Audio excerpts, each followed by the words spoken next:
viață am învățat cum să fiu cel mai tare.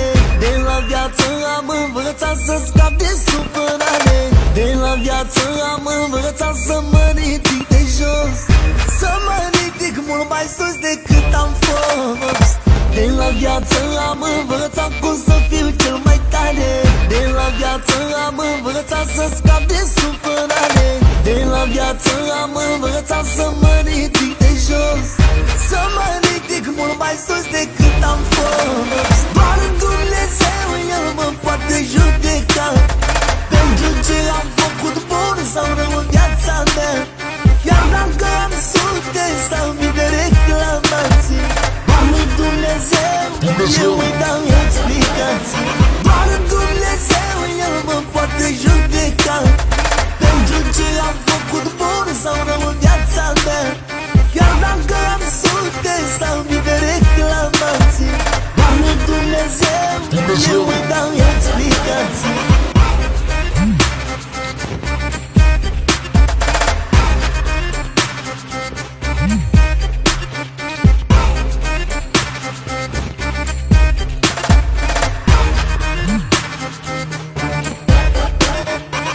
Poate să bată vântul cât ar fi de tare, eu nu mă cladin și rămân tot în picioare.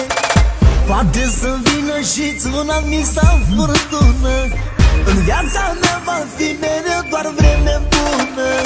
Poate să bată vântul cât ar fi de tare, eu nu mă cladin și rămân tot în picioare.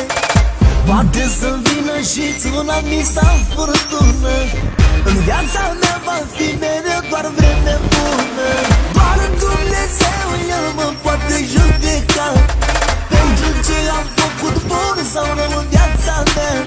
Chiar dacă am sute sau mii de reclamații, doar lui Dumnezeu eu îi dau explicații. Doar Dumnezeu, El mă poate judeca pentru ce am făcut bun sau rău în viața mea. Chiar dacă am sute sau mii de reclamații, doar lui Dumnezeu eu îi dau explicații.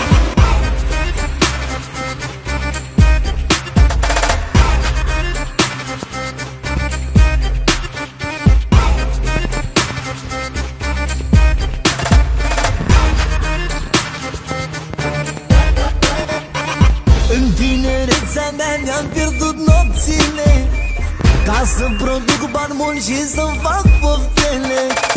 Azi am ajuns la un nivel să am de toate, vreau să am doar liniște și sănătate.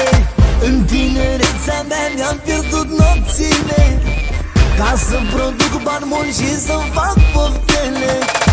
Azi am ajuns la un nivel să am de toate, vreau să am doar liniște și sănătate.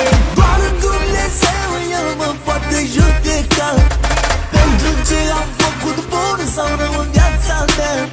Chiar dacă am sute sau mii de reclamații, doar lui Dumnezeu eu îi dau explicații. Doar Dumnezeu, El mă poate judeca pentru ce am făcut bun sau rău în viața mea.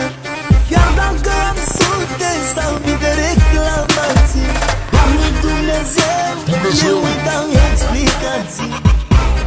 Atențiune! Eu, Dani Mocanu, am să port această banderolă de azi înainte în semn de supremație ca rege al stilului pe care eu l-am inventat pentru voi.